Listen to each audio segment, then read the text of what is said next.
Thank you. You've heard the third reading of Senate Bill 1211. Those in favor, please vote aye. Those opposed will vote nay. Please do not vote until you hear the bell.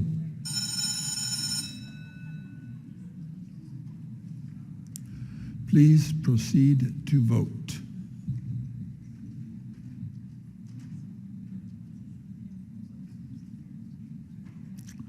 Representative Schreiber. Thank you, Mr. Speaker. I stand to explain my vote. Please. By way of explaining my vote, I would like to quote from emails that I received from a wide variety of constituents. Many of you may have heard from them also. First of all, Mrs. Marlowe writes, I am a concerned citizen, a grandparent of charter school students, and a voter strongly opposed to 1211. I'm asking you to vote against this bill because it takes time and resources away from my child and their classroom. We need to focus every resource into helping students make up for academic interruptions due to COVID. This bill diverts school personnel and resources from my child's learning in order to satisfy the government overreach this bill creates. A charter school principal, Mr. Cronstedt, says schools are already regulated by boards and subject to review. Families have an abundance of schools to choose from in Arizona, whether district or charter. Please respect parental rights in choosing a school with which to partner and vote no against the government overreach of 1211. Satisfying this bill will take about 120 hours per year per teacher to comply. Better to invest in students. Other parents, principals, and teachers go on to say this bill is duplicative. Arizona already has a Bill of Rights for parents, and this bill would have a chilling effect on critical thinking, the most fundamental purpose of education.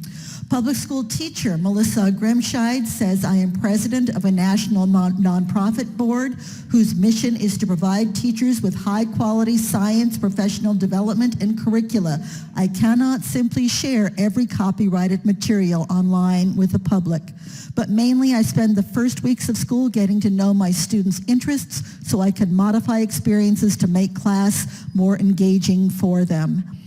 Overall, this bill is short-sighted and demeaning. I am a professional, supervised and evaluated by assistant principals, a principal, curriculum specialist, a superintendent, an elected school board, and the State Board of Education. I do not need more oversight. Public school parent and teacher, Ms. Devender, says let teachers use their limited paid time to teach and let parents communicate through existing channels. The requirements of this bill ignore best practices in teaching and are unrealistic because of inevitable changes, high rates of unfilled positions, and insufficient educational funding. Please focus your time on increasing funding and resources to Arizona's public schools. I would add that Arizona is already bleeding teachers, and one of the reasons for that is bills like this that suggest teachers are up to something nefarious when in fact they spend their lives dedicated to educating our young people. Teachers are not the enemy. They are essential and they are exhausted. Instead of running bills like this, we should be helping to make sure that teachers have all the materials that they need to provide our students with the education they need. Thank you. I vote no. Thank you. Ms. Schreiber votes no. Representative Pollack. Thank you, Mr. Speaker. I rise to explain my vote. Please. Thank you. Members, do you know that we already have a public process for the adoption of curriculum? Do you know that we already have a Parents' Bill of Rights that requires governing boards to develop procedures for parents who wish to learn about the course of study and the review of learning material? It also requires that the governing boards develop procedures for parents to withdraw students from any activity or program where the parents object to the material used. This bill is too burdensome. In fact, the Arizona Charter School Association wrote in a letter that they feel it's a regulatory burden. The potential is to limit creativity of lessons. The Association of the American Publishers is concerned that this bill will increase the risk of copyright infringement.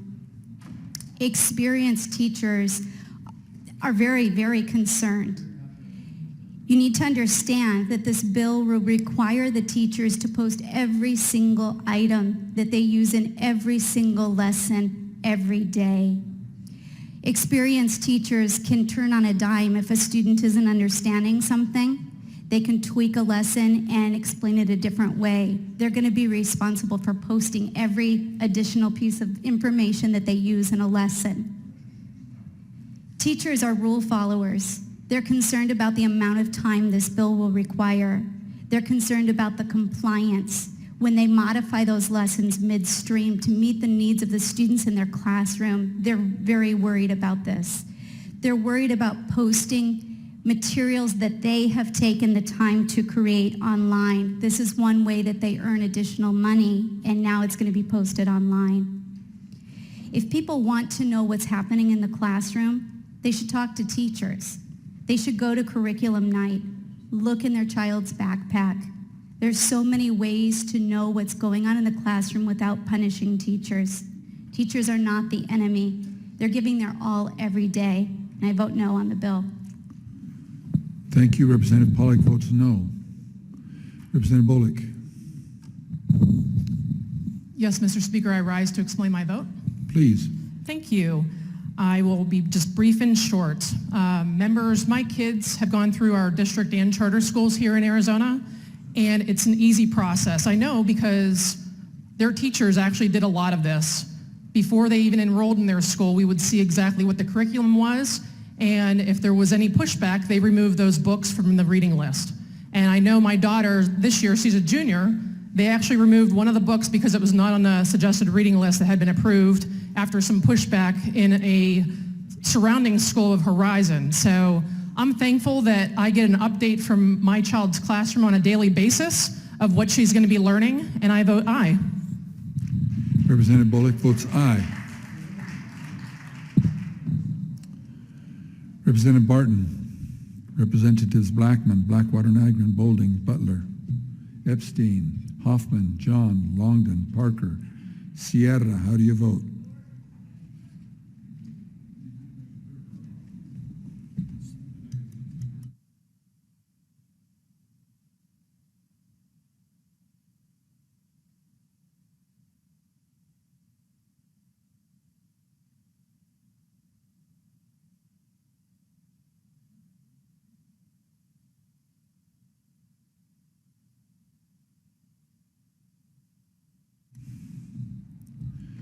Representatives Boulding, Butler, Epstein, John, Longden, Sierra.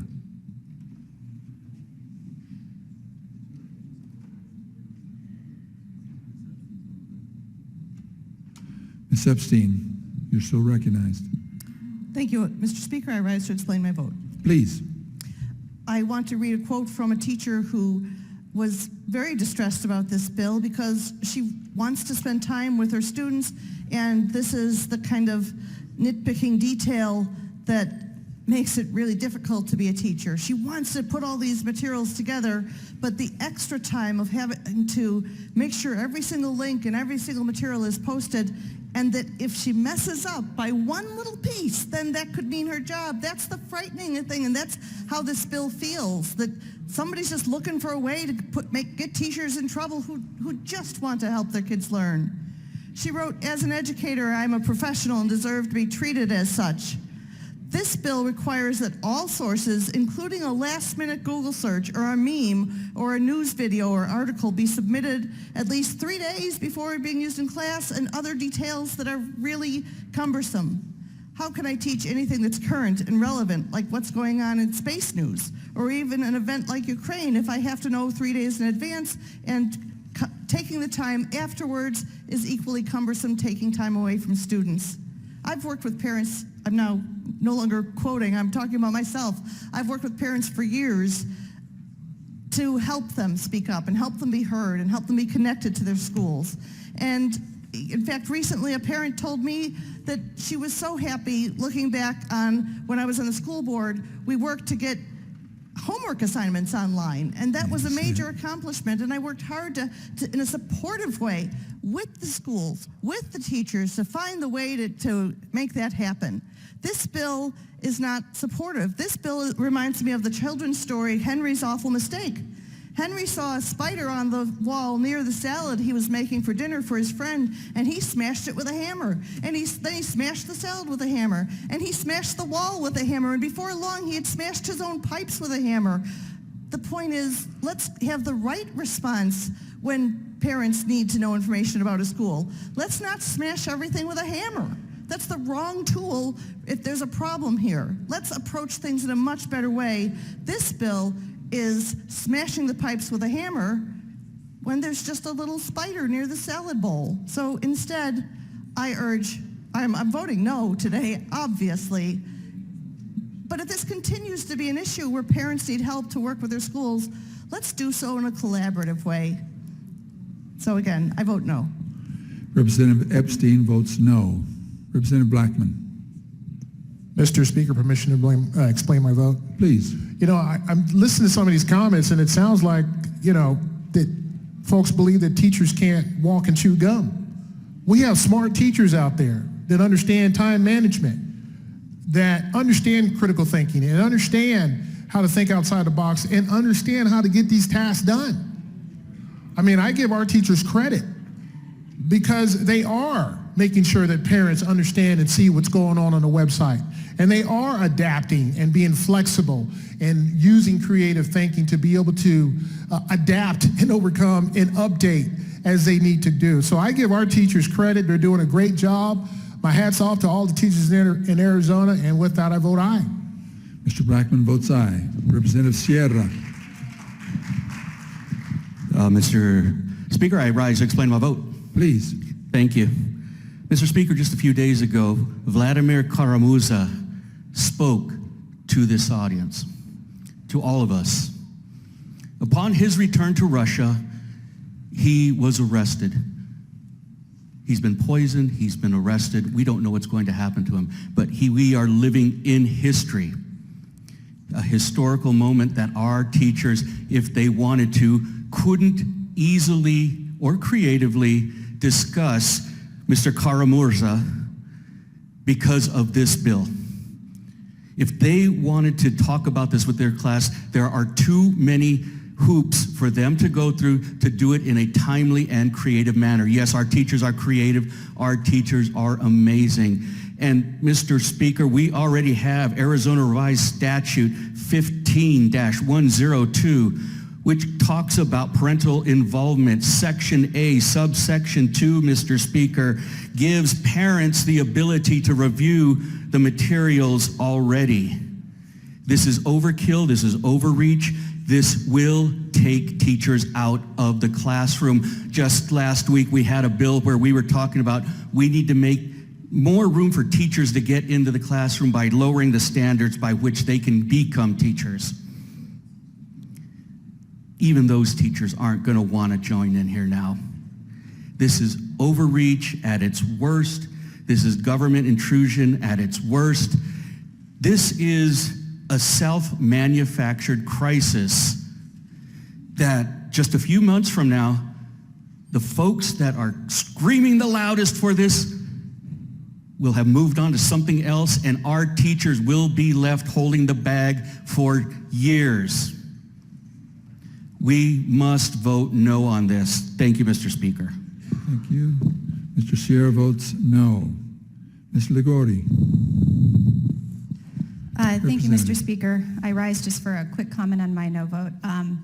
To Representative Blackman's point, I would like to also point out that parents are smart and parents are engaged, and parents can take on a lot of this burden that we're trying to pass on to our teachers by just engaging in conversations with the school, engaging in conversations with the children.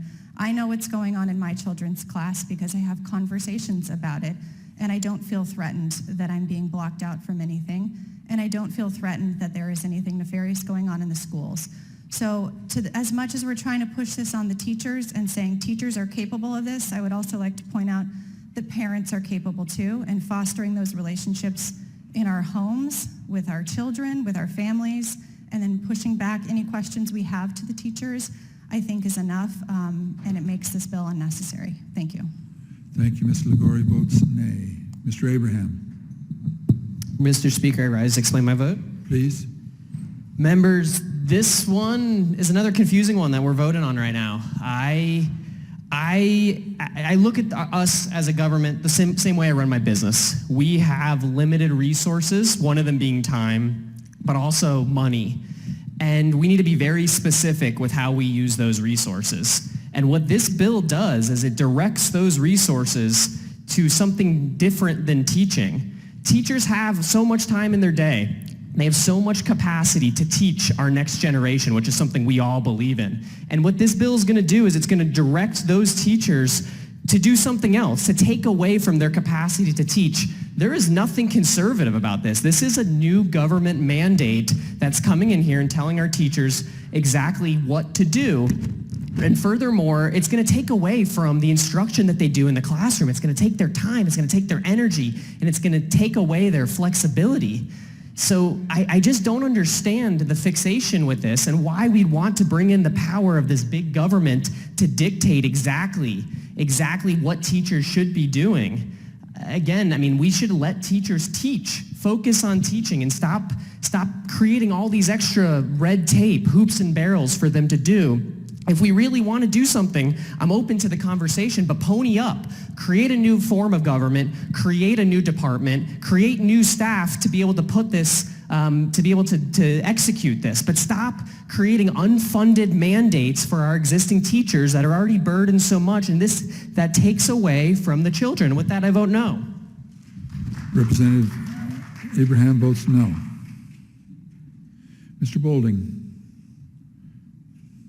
Mr. John, how do you vote?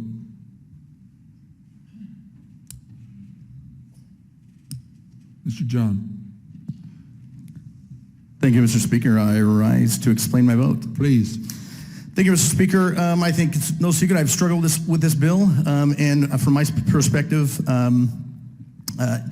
having been in the classroom, I take a lot of these bills seriously. I have four kids that all attend district schools. Again, take it very seriously. I think about my kids' own teachers when voting on bills like this, and most of the teachers that I taught with and the teachers in the school that they attend, most of them are parents too. So I think about them when I'm voting on things that may negatively impact their industry. There are already quite robust laws on the books currently dealing with transparency and curriculum.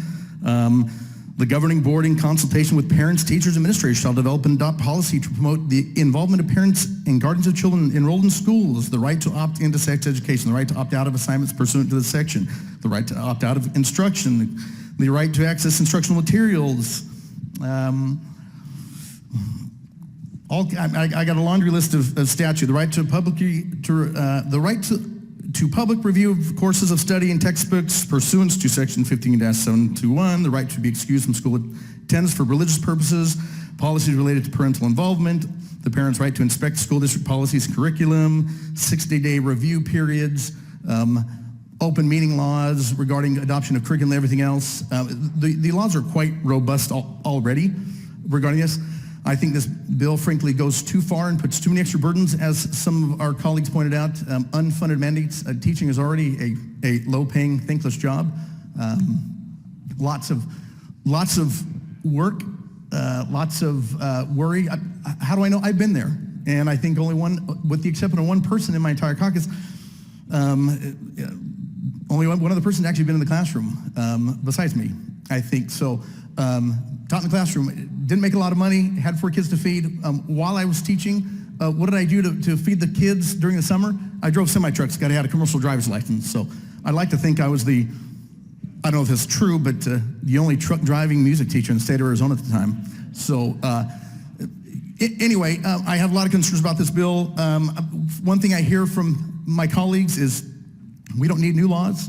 Our criminals don't obey laws, so why are we creating new laws? In fact, there are people running for office outside this chamber who have on Facebook pages that say, I came here not to make new laws. Anyway, another problem with this is statewide statute is too blunt of an object. It's not a precision instrument. when you're trying to squash the few bad actors, you end up squashing a whole bunch of people who are doing good. And I see parallels between what some particular politicians in spaces, I see parallels to what they do with police. You have one bad actor police, and there's calls to defund the police. We have a few bad actors of teachers. There's calls to up in the whole system and make their time difficult. Sorry. Oh, there's the time. So with that, Mr. Speaker, I vote no. Mr. John votes no. Ms. Martinez. Mr. Speaker, may I rise to explain my vote? Please. I was a high school substitute teacher for 3 years, and so I feel that I do have some say. I also have a son. This comes from Dindy Martinez, who is running for school board. This is something that her grandchild brought home. Activity D, lesson 18.2, on page 220, chapter 18, understanding sexuality. It starts to say, am I normal? This is a worksheet passed out to children. And the second and third I'm going to read to you, and I ask for the chamber's forgiveness for the words that I feel that I have to say. I'm reading this from a school paper. Excuse me, I'm speaking. I am reading this from a school worksheet given to a grandparent. I often daydream in class and feel myself becoming aroused. I try to stop these thoughts, but it's hard to control them. Am I normal? Also on the worksheet, my friends don't talk about it, and I wonder if I am the only one who masturbates. I sometimes feel ashamed or guilty. What do I do? Am I normal? I do not require these schools in the state of Arizona to teach sexuality to my child. I need them to teach reading, writing, science, and history. Children belong to their parents, and their parents are responsible for the morality that they choose for their child, not the government. The government is not tasked to teach our children about sexuality or about morals or about coming out. That is something that is privately discussed with their parents and their family under their parents' supervision, not by a teacher who may or may not have the same faith, the same values, the same respect. That is my child. You can roll your eyes and make your faces all you want if you disagree with me. That's okay, because at the end of the day, I'm going to vote for the parents' right to choose what their child should be learning. And with that, Mr. Speaker, I proudly, enthusiastically vote aye. Representative Martinez votes aye. Please.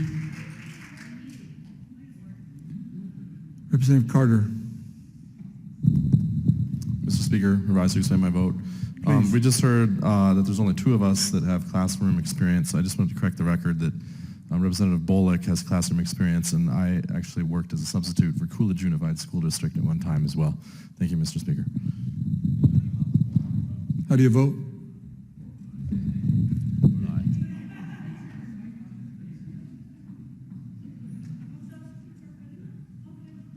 Mr. Carter votes aye. Okay, thank you. Representative Udall, Thank you, Mr. Speaker. I rise to explain my vote. please. Members, I'm both a classroom teacher and a parent of 4 children who have all attended district schools. I've been fortunate to have really good teachers in those classes, and I've had really good experiences as a teacher. During COVID, something that happened was we started having to post everything we did online so that students had access to it when they were at home. And it took some extra work initially, and it took some time to get used to it. But especially as students were quarantined and we were in and out of online school, we had to post everything online. And we all as teachers learned how to do that, from elementary all the way through high school. And so this isn't really an unknown thing to us. It's not some unknown thing that we're not sure how long it's going to take or how much it's going to take. And it does take extra work, and I think that we as a body should certainly consider offering some kind of a stipend or something for that extra work that it will take. However, as a parent, in order to exercise some of those parental rights that were spoken of, we have to know what's going on. I can't opt my child out of something that I don't know is about to happen. So if there's something controversial coming up that I feel is not appropriate for my child, I have no way of opting them out of that learning if I don't know if I don't have any way of knowing it's going to happen. And that's really what we're asking for here, is as parents, especially for conscientious parents who want to know what their children are going to learn a little bit in advance, if it's going to be a little controversial, if it's something you're worried about, that we have the option to look at it and say yes or no. Yes, I want my kid to be involved in this. Maybe I want to have a little discussion with my child in advance before they learn it in school. Maybe I just want to make sure I follow up with them afterwards to see what was talked about in the class. But as a parent, that's much easier if I have someplace I can view those worksheets, that curriculum in advance, if I know that the topic is about to come up in class. And I don't think that this is overly burdensome. This bill requires them, if it's on one of these more controversial topics, it requires them to post it 3 days in advance. If it's not, they have up to 10 days, I think, up to 10 days, 7 days or 10 days after to post it. And I think that gives plenty of time for teachers to put that stuff up there. The disciplinary action on this, I think, is very generous. So if a parent finds that something was used in the class that wasn't listed, they go to the principal and they say, hey, they file a complaint. They say, hey, this wasn't posted. And the way it gets fixed is that the teacher posts it. And if that doesn't work, they go to the school board and say, hey, this teacher isn't posting everything. And the school board goes to the teacher and says, post it, and they post it. So there are several places where the way to fix this is just that they post the material, even if it's after the fact. So I don't think this is overly burdensome or overly harsh on teachers that might make a mistake or overlook something. I think that this really is in the best interest of our students and our parents so that they can know what is going on. And with that, I vote aye. Representative Udall votes aye. Representative Osborne.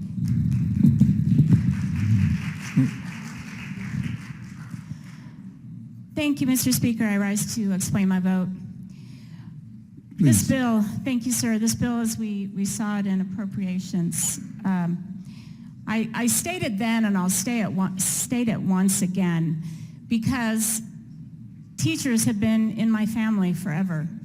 My mother was a teacher, my aunts were teachers, and I am the mother of teachers.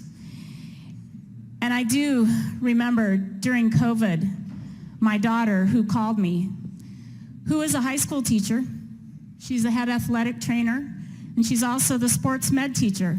She's a CTE teacher. And she was crying one day because she just didn't know what to do. They were locked out of school. She was trying to teach online. And she's like, Mom, the kids just aren't engaged. It's like talking to a blank screen. And I know how much she loves being with the kids and teaching them. And COVID at that time, I think really has lit a fire under parents. They want to be partners with their teachers, their family, their children. I'm a mother of 4, I'm a grandmother of 4. And COVID has changed a great deal of things. And I'm so thrilled that the silver lining is that families and parents are more engaged with their kids and what's going on in class. My daughter may be out until 1 in the morning with her students because of different games and sports. But I know that this highlight of putting things online is not going to be something new because of what they were already doing during COVID. But the end of it all is that we're going to help with the partnership, the transparency, and the trust with our families and our schools. And with that, I vote aye. Representative Osborne votes aye. Representative Kaiser. Point of order has been called. Who raised the point? Ms. Longden? Thank you, Mr. Speaker. I do raise my voice for a point of order, sir. In the past, if we've had teachers raising their clapping and stuff in the gallery, they would have been admonished by now. And I ask that you admonish the gallery that we don't allow these behaviors. I've heard both pro and con today, and so ordered. Thank you, sir. Please do not admonish or clap or raise your voices in the gallery. Representative Kaiser. Thank you, Mr. Speaker. Wish to explain my vote. Please. Thank you. I've only been down here 2 years, and this is one of these bills that I just shake my head at, that we even need to have a bill about this.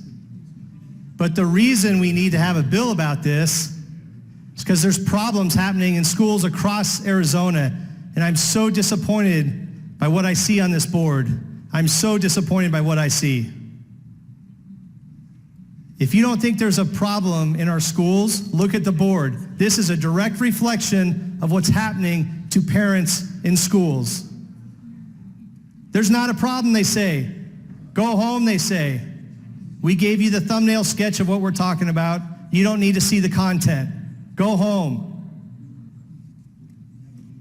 I'm so disappointed in how these votes are turning out. This is Justin and I's seatmate's bill. And in order to keep this alive and to keep discussions going, I'm voting no right now so that we can do this again. Thank you, Mr. Kaiser. Changes his vote to no. Any further votes or explanations? All right, please close the board by your votes of 28 ayes, 30 nays. You have failed to pass Senate Bill 1211.